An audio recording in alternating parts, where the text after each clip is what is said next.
how do we still improve? How do we feel like we're improving? How do we, just what can we do to adjust? Improving cardio, flexibility, improving your diet. You wonder why he's so good. Those are so important, and you don't need to leave your house to do that. It's all about technique. It's all about discipline. The whole point of jiu-jitsu is being able to adapt.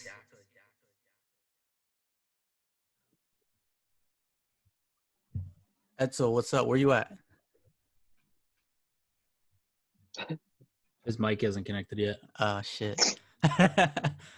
So it's good. Well, let's wait for the rest, and then if they have questions, it'll be cool. Do you guys have any questions or anything? Not yet. Just wanted to check in and see how everyone's doing. It's hard to talk about like technical stuff on a Zoom call for jiu-jitsu. It's easier to talk about like mindset and philosophy and stuff, right? I completely agree. Phil and I, we work together, right? So he carpools with me to the gym. And then so we have like almost every day, like an hour just to talk about whatever. And it's typically jiu-jitsu. And he said that it's been very helpful for him to just get a perspective on things. You know what I'm saying? Like, let's say, every day is something new essentially, or like, you're doing something, you're going deeper into something that you've never got deeper into. And so like having someone just essentially in your head about it, that's been there, done that, it's like big. So those are the questions I was expecting to answer. But at the same time, I'm sure people have questions on random shit.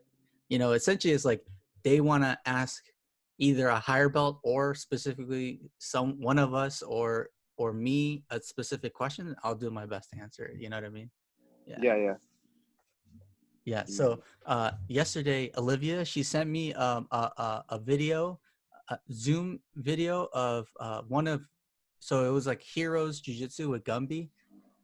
You're familiar with Gumby, right? Yeah.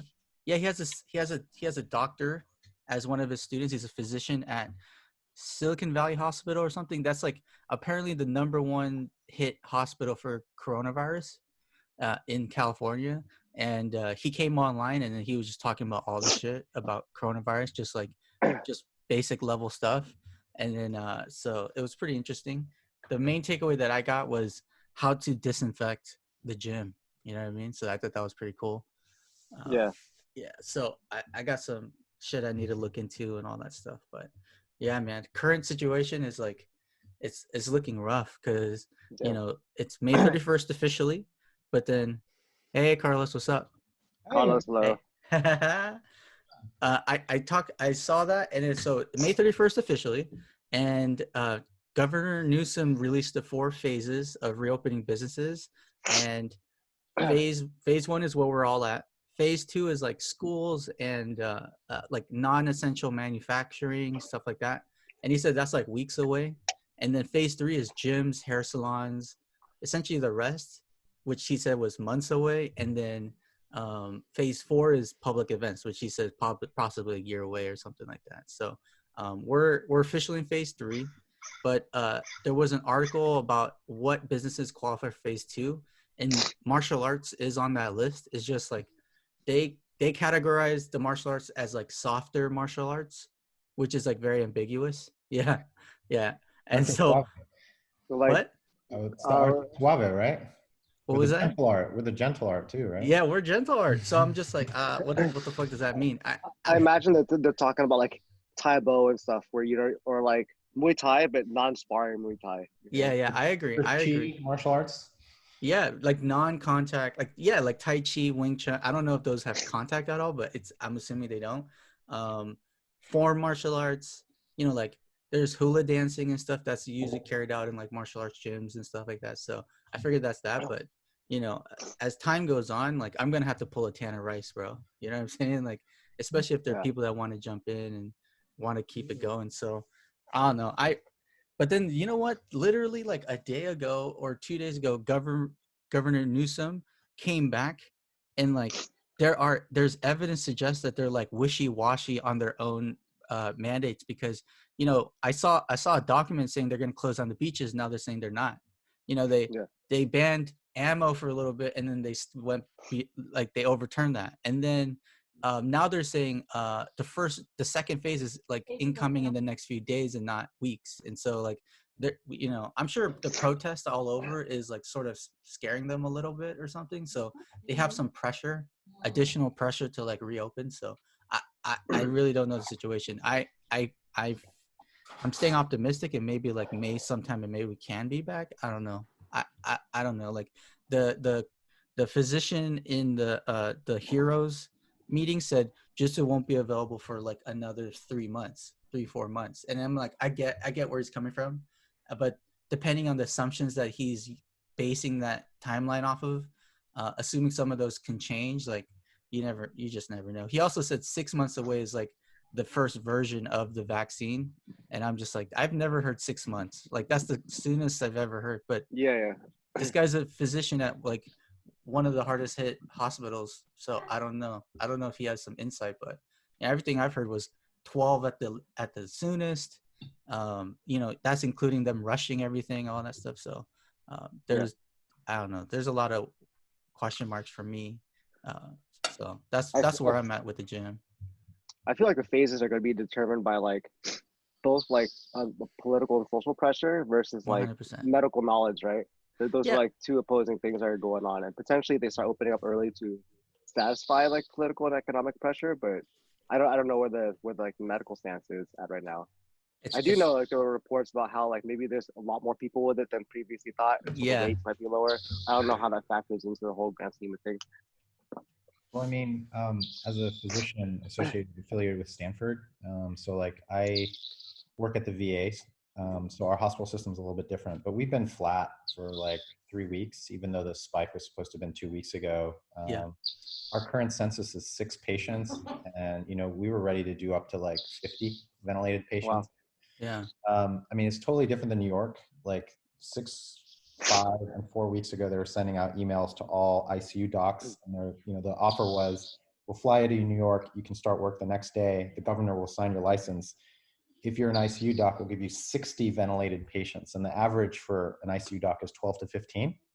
So clearly that tells you, and they had converted 4 hospitals to COVID only. So New York Presby was the big one, and that's 1,000 beds, and it was purely COVID, and they had 260 ventilated patients, which normally they run, 50 to 90. All right. So that's including surgeries, not like COVID. So like that kind of East Coast stance really affected Washington's, but even though we had the numbers, the wave and the peaks didn't really hit us, and we did start like self-isolating late, but it did help the flattening. But Stanford has resumed elective surgeries as of last week, which tells you that they believe that the community risk is flat, right? Like basically, yeah, we've got risk. Yeah, what are we gonna do, right? Going to the grocery stores, we'll see. But like, it's flattened out basically, and they've deactivated part of their COVID response. So like, as an anesthesiologist, we upped like the response so that we could just put tubes in people when they come in, and they've deactivated that at Stanford. And then we're still at the VA running that, but we're talking about how to downgrade. So that should also tell you something. And then other modeling would have said the peak is past.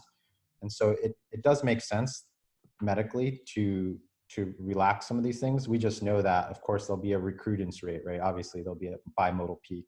Yeah, absolutely. Yeah, like, Dan, this is going to be the Carlos hour pretty soon. We're going to... Come on. No. So I have a family Zoom that happens like on the weekends sometimes, and my aunt is also a doctor. Yeah. And it always turns out into just like everybody grilling her for an hour. Yeah, like I have a weekly team meeting with my my boss, my team, all that stuff at LinkedIn, and I got the flu in January and February, so I had it back to back, and I was like, this better not be Corona, you know what I mean? So in February, I was like going deep as hell. So, and jiu-jitsu, I'm affected by it too. So I'm like, okay, this is serious. And then so every meeting they have like Denney corner, and then like they reserve 10 minutes at the end for me to just talk about what I've discovered. And it's just like, there's so much people that want information, but I mean, Wall Street Journal released that there's like Russian and Chinese like meme factories that are like distributing disinformation about it. So it's like, damn, there's a reason why it's really hard to find information, and it's just everyone's in a rush and they're clamoring over each other to release information like really soon. Like I get why they want to do that, but at the same time, it's adding more confusion to it. You know what I mean? So it's been difficult to parse through that. Like one of the things that I don't understand about the phasing, just right off the bat, is like I've seen like these if it's spread through micro droplets through your respiratory system, and like you can get it through your eyes because you have respiratory like receptors or whatever in your eye. I don't know. I've officially started using words I don't understand right now. You know, no, but if that's the case, it's like, if you sit in a room with someone, within a matter of minutes, you're going to be engulfed in their, like, you know, those micro droplets. Because I've seen models from Germany and Japan where they measure that shit. And it's like, if a classroom is in phase 2, like I get how jiu-jitsu looks bad, but if it's as contagious as people are making it seem, like a classroom and a gym phase 2, phase 3, there's no difference. You're gonna have a room full of people that are getting, especially imagine like someone's like lecturing and everyone just sitting like there's all this like sitting for 45 minutes and even in a large room, but a ton of people. Like I don't get that. So it just doesn't make sense to me. Yeah. So Carlos, in your, you know, one of the things that are helpful, like even though you might not be able to say, hey, this is what it is, this is what's gonna happen, but maybe there's a lot up in the air, but you know, just to get a sense of like the temperature over there, do you have a sense of how long they suspect that they will dedicate resources for COVID stuff? Like is it a long term, like, oh, this is gonna be a 3-year thing, like we're gonna have permanent wards in here for this, or is it anything like that?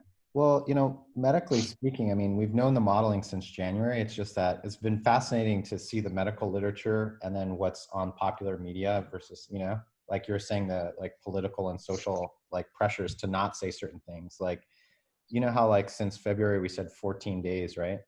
Like 14 days self-isolate. But we knew that in January, the first Wuhan patients, like they had up to 32 days and the average was 25 days. Like we knew right off the bat, and so did the CDC, that it was all bullshit.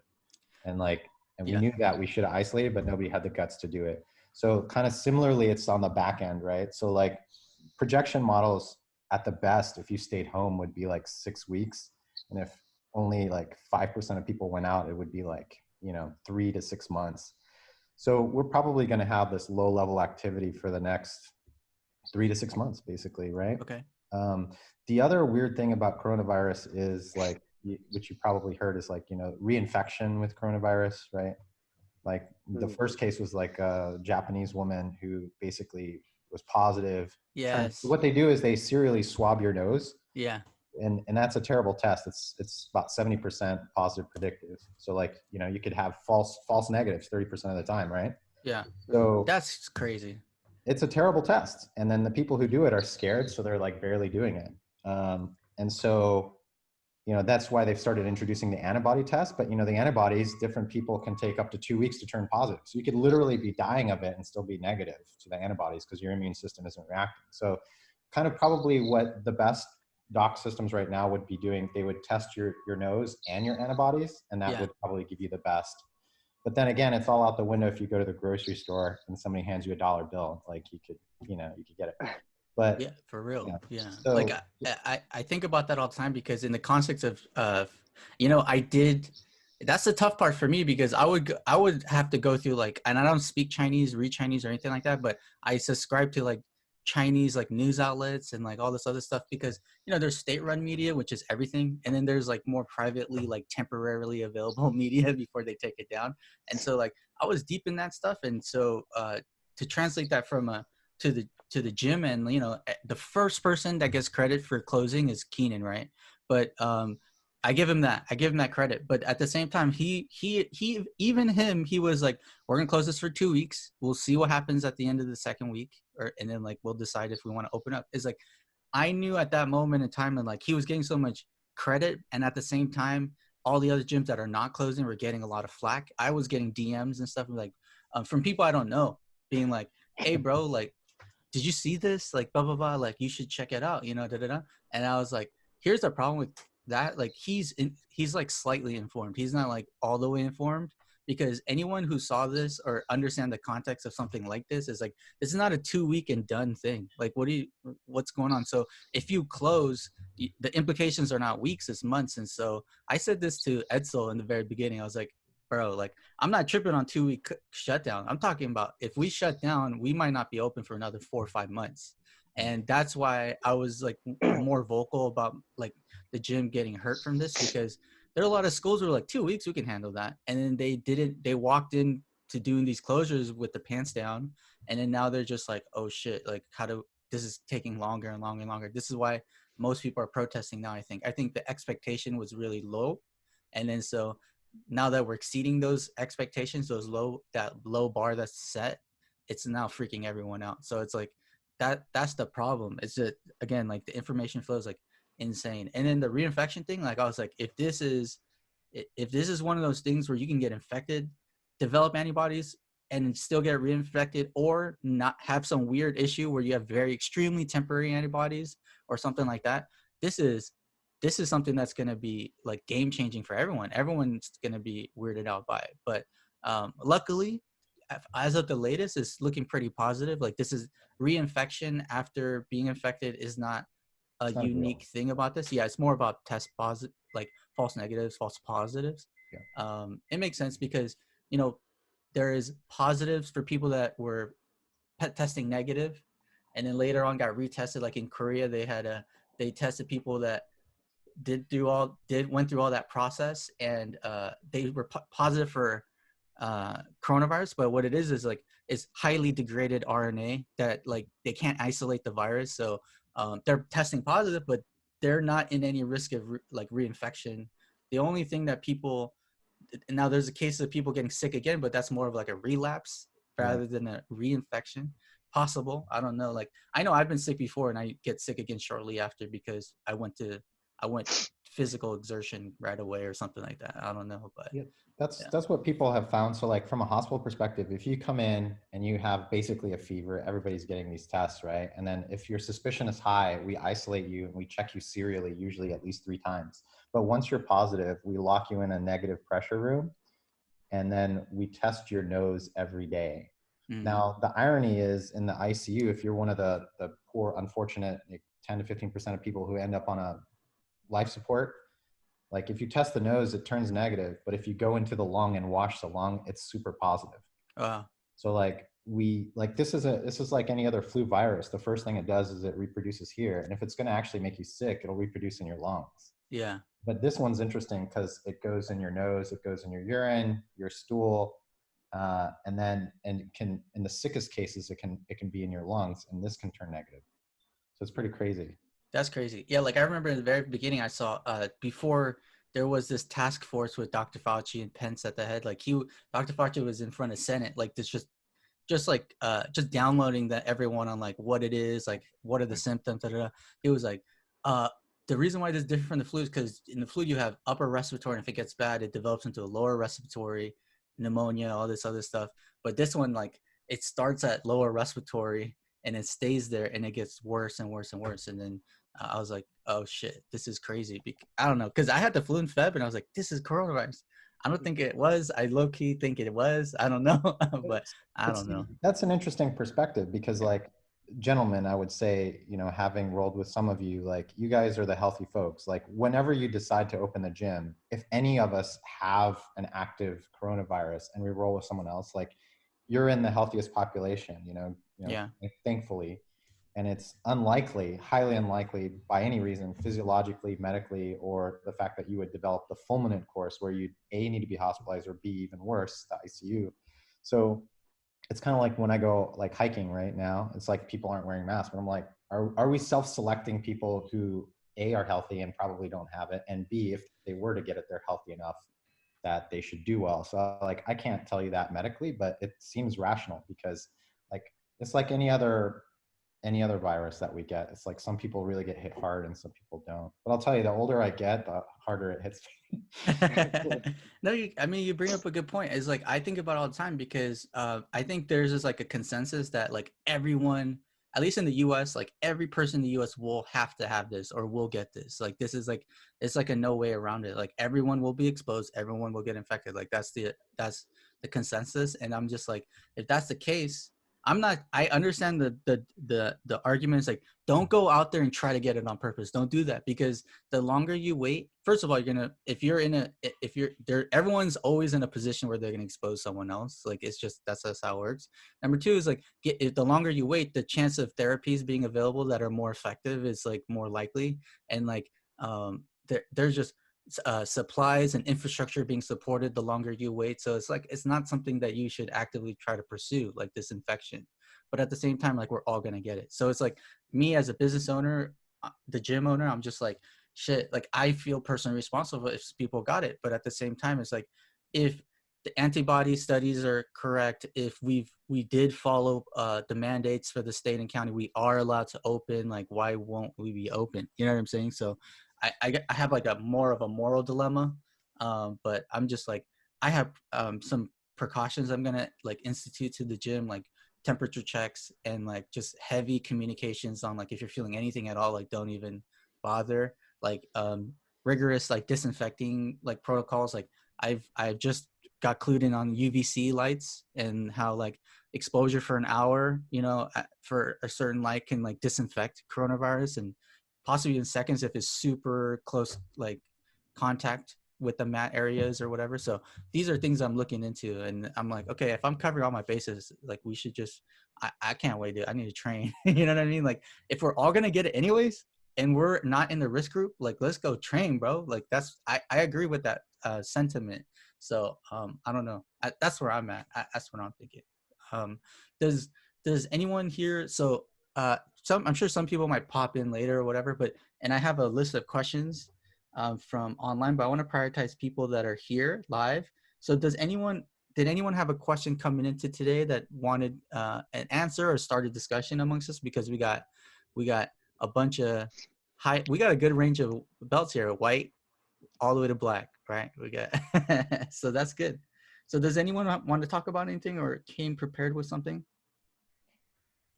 Well, I had two questions, like Okay, two-parter. One is like open to the group and say like, how have you guys just doing overall? Like, life, everybody's life is different. So I just wanted to check in, make sure everybody's okay and like their families are doing okay, how you're feeling. And then the follow-up was like, Denney, just, I worry about the future of the gym. I want to make sure that you're solvent and all that. So if you don't mind talking about that. Yeah, for sure. All right. How's everyone feeling? I mean, I'll start by saying like, I'm physically good. I think the biggest struggle for me is the mental aspect of it. It's like, the question for me is like, hey, how you doing? Like, hey, check this out. Have you checked this out? And generally the answer is like, yes, I've checked it out. Like, you gotta understand, like, every single day that passes, I'm thinking about the gym, whether it's how do I effectively communicate with you guys? Do I feel like I'm under communicating? And then there's other things like people wanting to cancel their membership. So I have to follow up on that.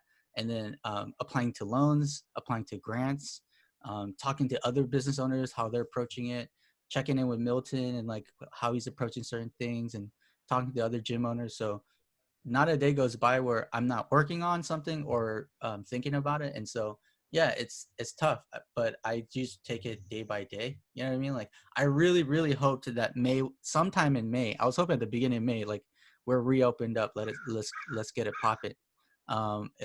It's heartbreaking to hear that May 31st is the new shelter in place order, but I've been watching a lot of YouTube videos of Newsom being like back and forth on certain things, because the reality is the closer we are to an actual reopening, the more uncertainty and back and forth they will have. So like, this type of variability in their stance is something that, if anything, gives me hope as someone that's looking to open up. So yeah, that's how I just been approaching it. Ed, so how you feeling? I know you had so I don't know if you want me to tell everyone, but you've had a bit of a cough, right? So how? Yeah. So I was sick pretty much from right when we closed the gym. I developed a cough like literally the day they announced the shutdown on that. Was that Monday? Whatever that Monday was, I don't remember when it was. And I coughed for about a month and a half. Recently, my cough has just started to go away. They put me on 10 days of antibiotics. It took about 2 weeks from the first day I took it. They treated me for possible pneumonia, and it went away. I mean, I still cough here or there, but it's almost gone. Yeah. You know, everyone in the household all right though? Like, yeah, my girlfriend was fine. Uh-huh. She's going to the store right now. My girlfriend was fine. She exhibited almost zero anything. She just didn't have no symptoms. Oddly enough, though, was I tested my temperature. I took my temperature maybe every couple hours, and I was always very low. I think like 97 was like the highest I got. That's like good. 97 point something. But then my girlfriend, she was going up in like 99. So it was like weird. It was like she had no physical symptoms, but she did have a odd fever here or there. But but she was fine. And then but that's physically, that's kind of where I've been. And it sucked because like this whole time all I've been doing is fucking gaining weight because I've been sick. So yeah, I'm with you though. I'm like, well, what's funny is that actually I haven't gained a pound. I haven't gained a single pound. I've lost so much muscle mass. Yeah, that's and my stomach is like hanging over my belt now, like my pants now. I'm like, fuck. But yeah, and then mentally for me, like, dude, like right now, like I'm watching the fucking Apex Legends European finals right now. I've been on Twitch almost every day. So I mean, for me, as like outside of jiu-jitsu, as a gamer, like, this is no problem for me. My girlfriend's freaking out. She's like breaks down every couple of weeks where she cries or gets, has a lot of anxiety. But for me, I'm just sitting here like, what's wrong? I don't see what the problem is. Besides not being able to train jiu-jitsu. Yeah, I feel that. I'm good. And then work, I work in biotech. So right now, like work is fucking crazy popping. So everything's good for me on that end. For sure. Anyone else? Everyone else good or? Yeah, dude, but except for like the exclusion of jiu-jitsu as a pastime hobby, like life is really good right now. Like I love like the working remote aspect, right? And I really hope that is something that they'll no doubt keep going. Yeah, there's like everyone learned their lesson. They're like, it's actually better on both sides to have people work from home. You know what I mean? Like, and I imagine it would be really hard for like companies to just, even after May, be like, oh yeah, you guys need to come back in. Because I think that they need to still respect people who are just like, I still feel unsafe. I want to work remote for a bit, right? That's how my company is too. I know that they wouldn't pressure you to come in if you felt anxious about it. Yeah. I ride my bike a lot. So like that life has been really good. Being able to work from home means I get to go on like lunchtime rides or like rides right after work, right? It's amazing. Your cardio is getting better. I gotta deal with that shit on my way back. Dude, it's been really amazing to like on a end the day at work, and then just it's 5 o'clock inside your house, and I take my dog on a walk near like Mission Peak, or I go on a ride to like a 15-mile ride up a hill. I get back and it's still like 7 o'clock. I got a hell of time left in the day. I didn't commute at all. That's been cool. Work is good. The remote part is cool, like I said. I really appreciate not having a commute in general. Adapting to this Zoom lifestyle kind of shows that there's so many things that can be done remote that people just kind of like, discredited before. And that's just, I've been able to be more productive because less ambushing in general, when you're not in the office. So like, I feel pretty good at both like productive and like physical health. But yeah, I just wish that I could like practice some of the things I've been watching in terms of like jiu-jitsu YouTube videos. I watch like some Danaher videos and stuff, right? I'm just like, man, I really want to drill, but no opportunity for that. I feel that. How you doing, Daniel? I'm good. I think, to your point, it's really just been the mental component. I work full-time remote anyway, so that's not really much of an adjustment, but it's good that Amazon extended the option to work from home until October 2nd, I think it is. Oh, wow. That's okay. I know Google, wow. they said like end of the year, like they extended it out to the end of the year. I'm like, oh shit.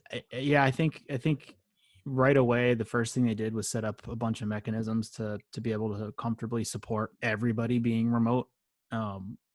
So in doing so, I think they're definitely seeing some benefits from it. But otherwise, just trying to stay productive. Yeah. I've been running outside a lot more, actually. That's good, dude. I was on the I'm spin scared bike. to run.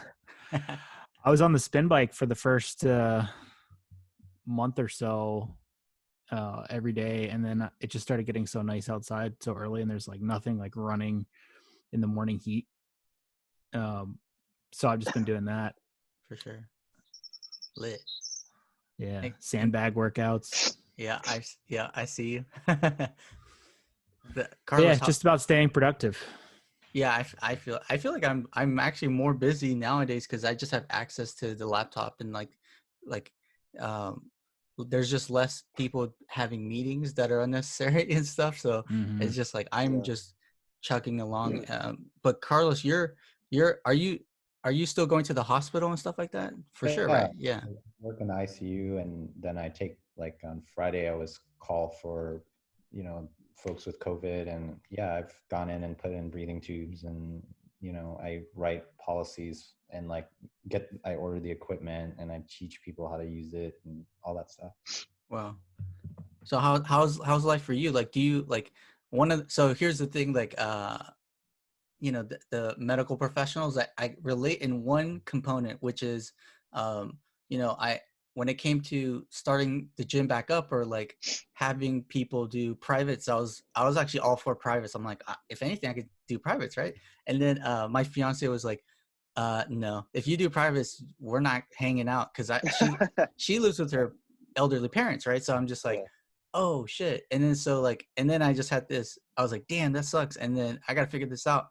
But medical professionals, they had that talk long time ago. They had that talk like, when I get home and I have a family member at home or whatever, even a guest, is like, well, what's the protocol there? Or like, do I just isolate myself? Do I isolate myself from my family? Like, what did you personally decide to do in this situation?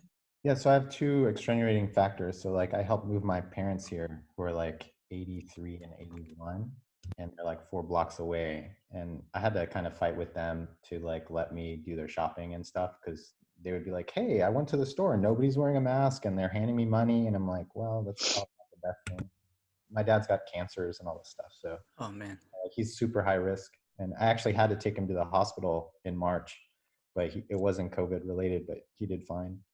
But so they're one thing to worry about, but they're doing okay. I also had a divorce years back, and then I have a 5-year-old, and I split time with the mom, and the mom's in medicine.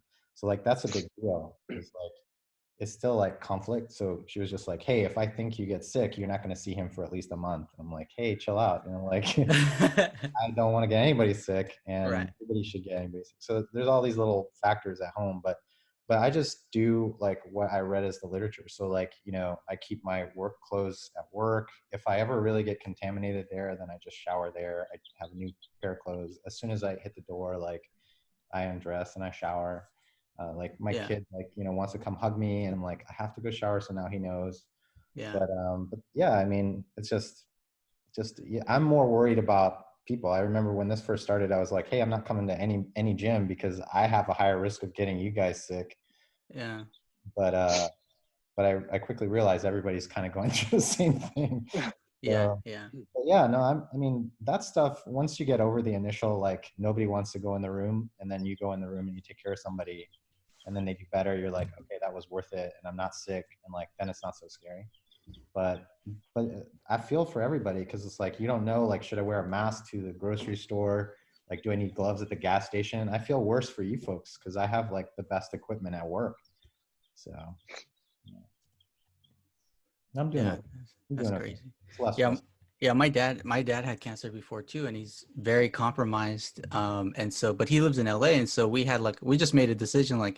I said, do you want to just not, as at the time, Santa Clara County was ranked very high, 1 or 2, yeah, and LA County was not it was behind. So I was like, if there's any chance of you guys getting it, it's probably if I ever came down to hang out or something like that.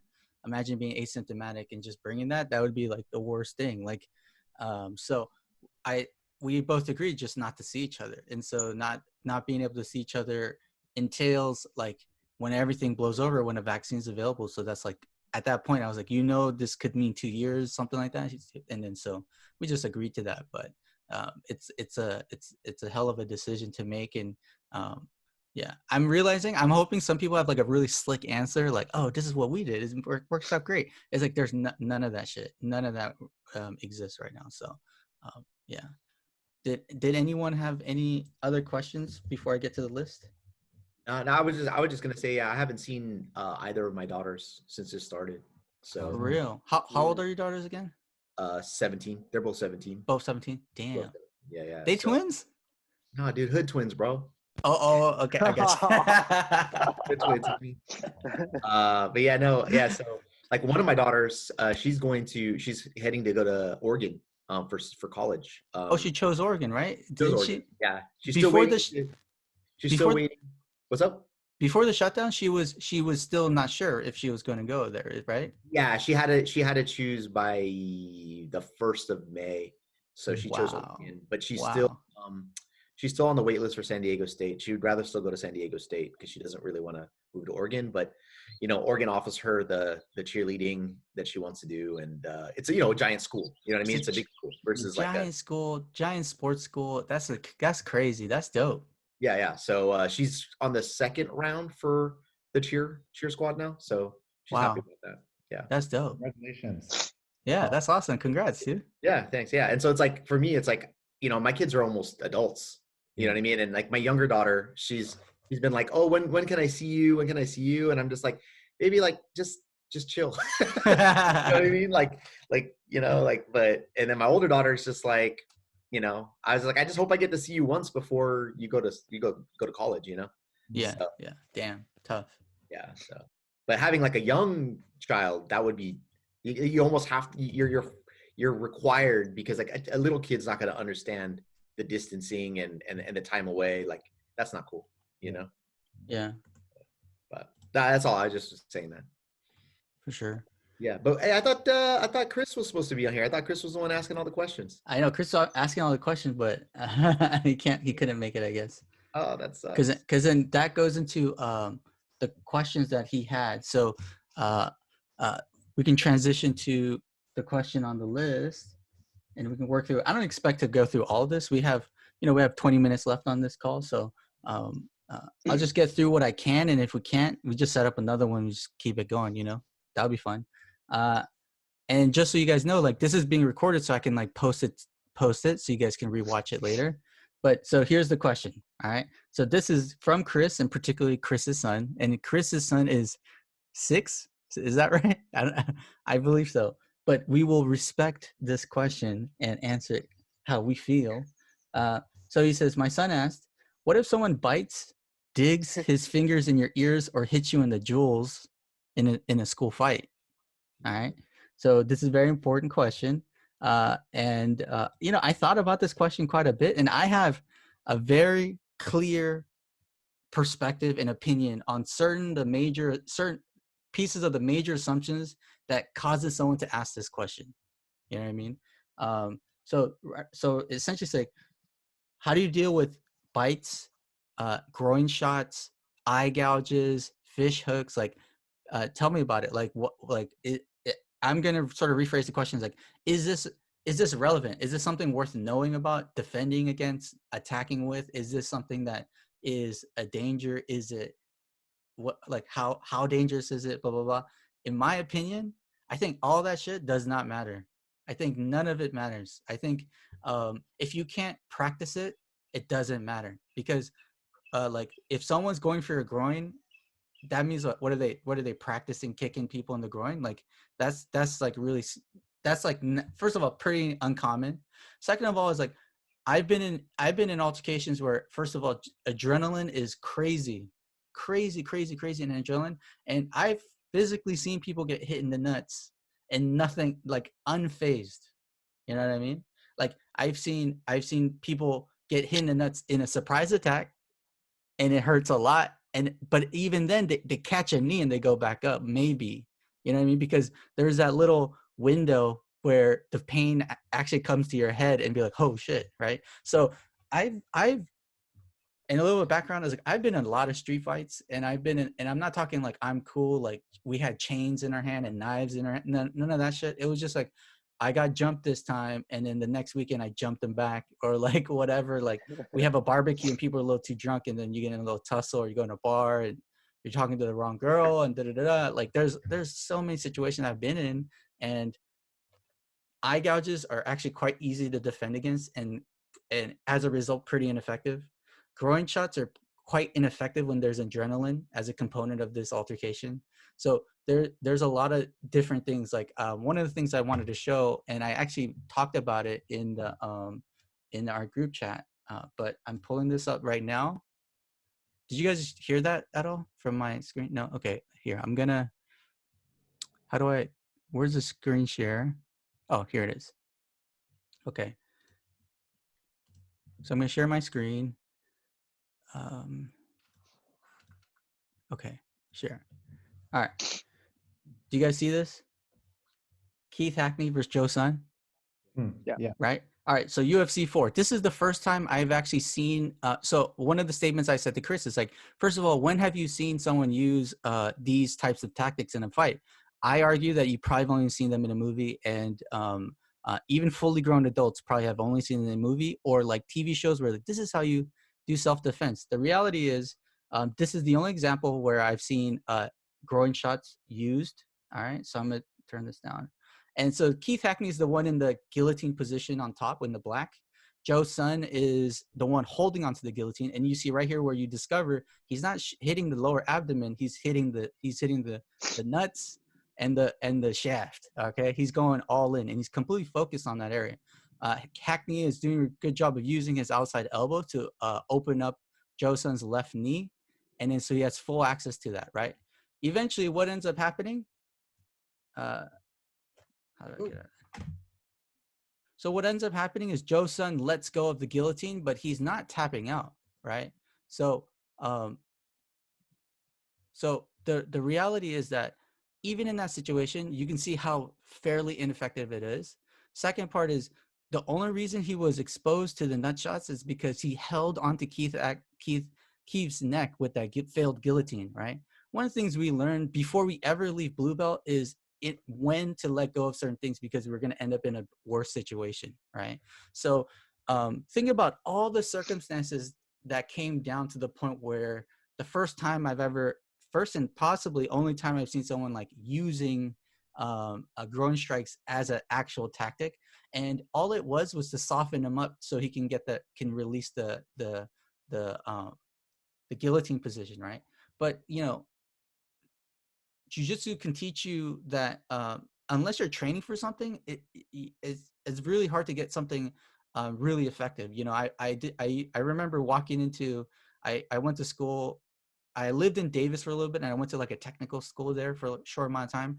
And I was a blue belt, and I was looking for jiu-jitsu. I walked into a jiu-jitsu gym. I didn't know it was a Japanese jiu-jitsu gym, and they're very different.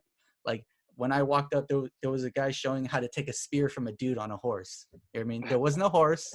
He was literally just sitting on like the pile of boxes with a spear. And then he had his students, which was like two dudes, being like, all right, if they come in from the left side, you're going to fucking block. And I was like, what the hell is this? And I was like, I want to learn that shit. Yeah, no, I was like, first of all, class of all time.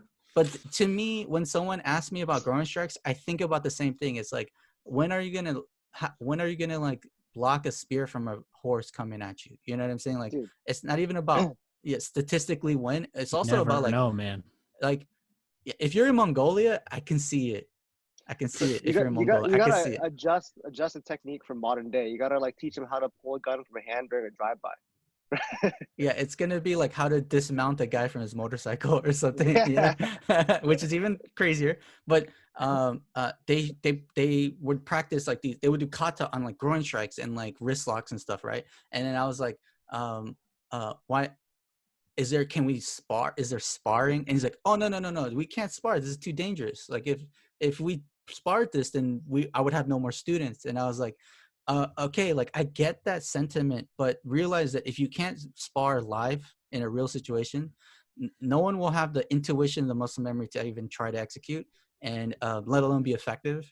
And by the way, it's actually very easy to stop and block this stuff. Like for instance, like Joe Son could have literally just went from overhook to an underhook and pushed, and he would have been free. You know, in that situation where Keith is not a grappler, most people are not a grappler. Most people that do grapple will have a less tendency to hit you in the groin. You know what I mean? So there's a lot of different layers to this that I just don't see it being reality. Like Krav Maga is another thing where they incorporate these types of techniques, and then they don't spar it. They spar other things. They put gloves on, mask, and they have a fake prop like knife, and then they'll do these exercises. But it's just like, even Krav Maga has this, but it's less emphasized because they know it's not as effective as like like an AR-15 butt in the face. You know what I'm saying? Like there are other options for a lot of these guys. And so in my opinion, in a self-defense situation, not in a close quarters combat situation, you're not in the field. You're the most realistic self-defense scenarios for us living in America is probably tight, like in a bar situation or a traffic situation, or just like Young Thug situation or something like that. So when you funnel in on the most realistic situations, it's like I just don't see how jiu-jitsu, what we teach and what we spar, is not enough. You know what I'm saying? It's like, one thing I will say is that when people that do just jiu-jitsu, they get sort of locked into jiu-jitsu mindset. So I've seen people that get into these altercations and then pull off an armbar.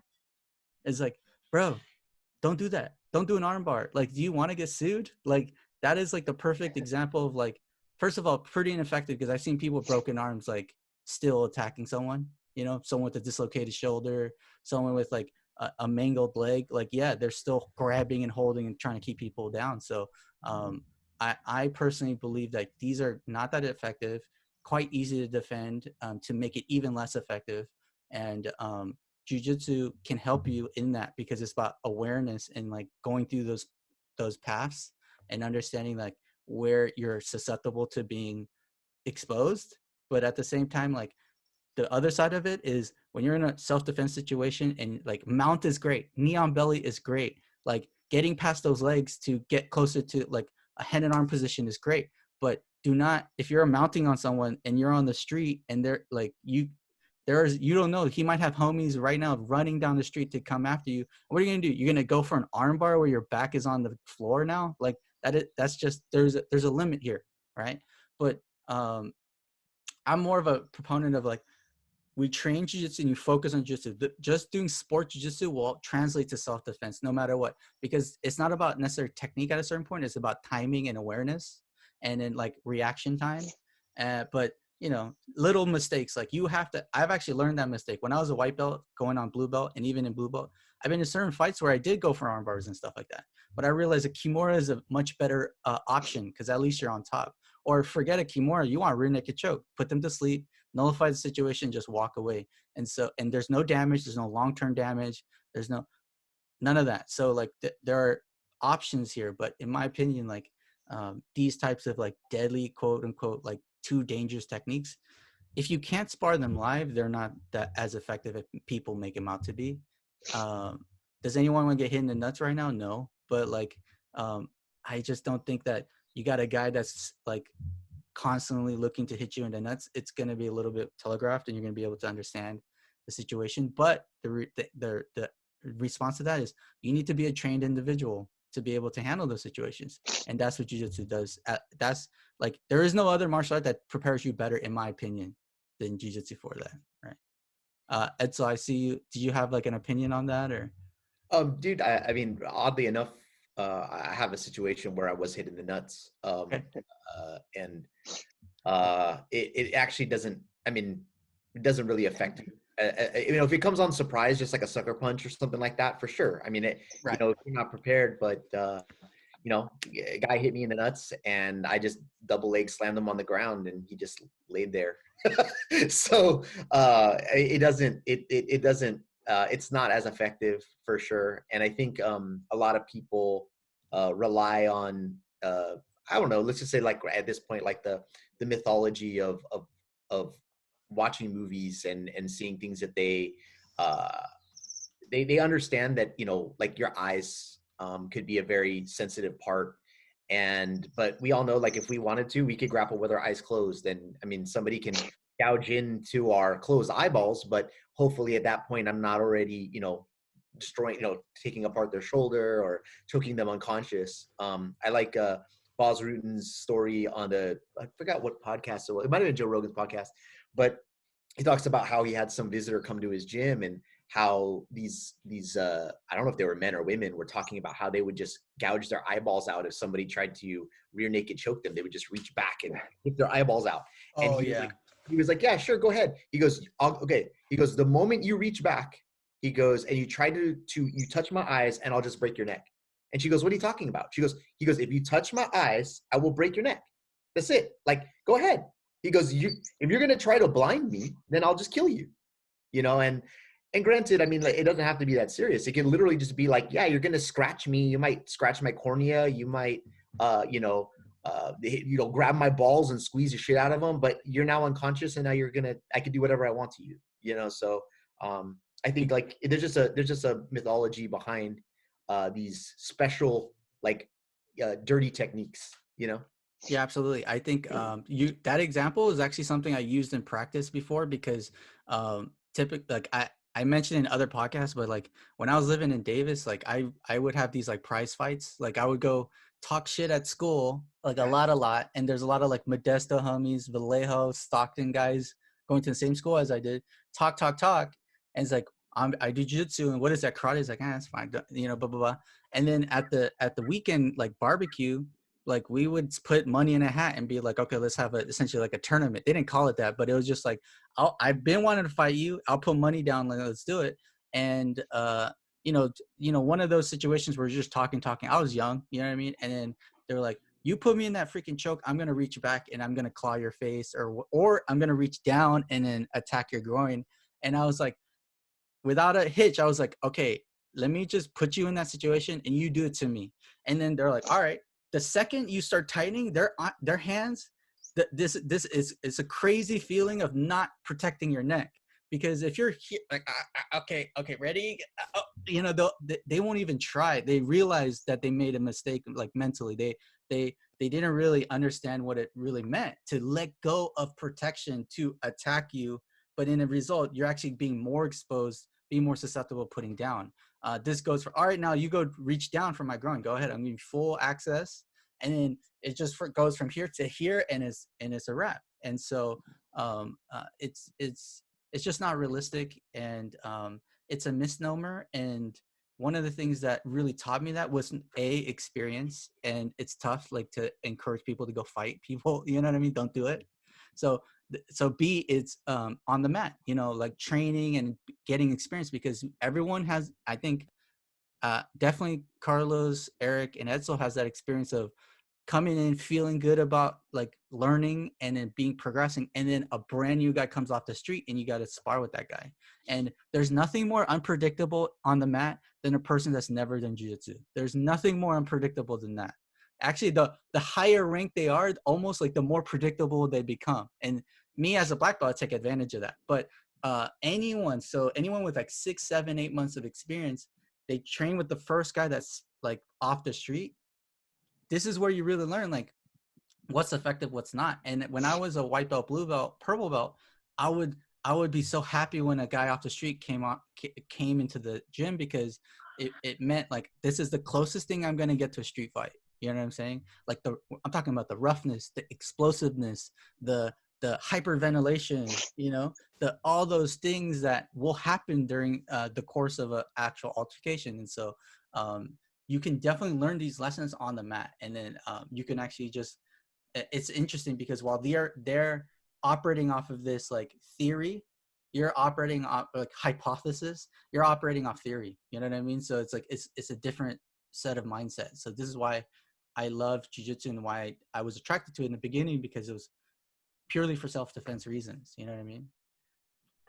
Did anyone else have an opinion on that, on the concept, or a differing opinion on mine? I would love to like dig into that. No, I mean, I agree. Like, I mean, aside from the usual like kid dust ups, like when I was in college, I was assaulted, right? Like by a group of 6 guys that were kind of high and kind of drunk. but so I completely agree with you. Like you pretty much have to be unconscious, because like that person that feels like they're gonna die, like they don't feel anything. Like you can break them if you want, but they have to be unconscious because they're not gonna stop. So, you know, having been that, so yeah, I agree. Like I think, you know, I had a closed eye. I had no idea that my eye was totally closed. I had no idea that my face was swollen, my hand was broken. No idea. That's it's so crazy you mentioned that, because yeah, like I remember the first time I got one of these like backyard barbecue like fighting situations, the following day I had all these lumps in my head and I Yeah. had like cuts on my armpit and stuff, and I was like, how the hell? Yeah. I went a whole day not realizing I have cuts here and stuff. Like my shirt was bloody, I didn't even know, and I just like ate a burger after and went home and like you know, like watched TV, and I was like, what is going on? Why is this? And I'm like, holy shit. And so yeah, people underestimate.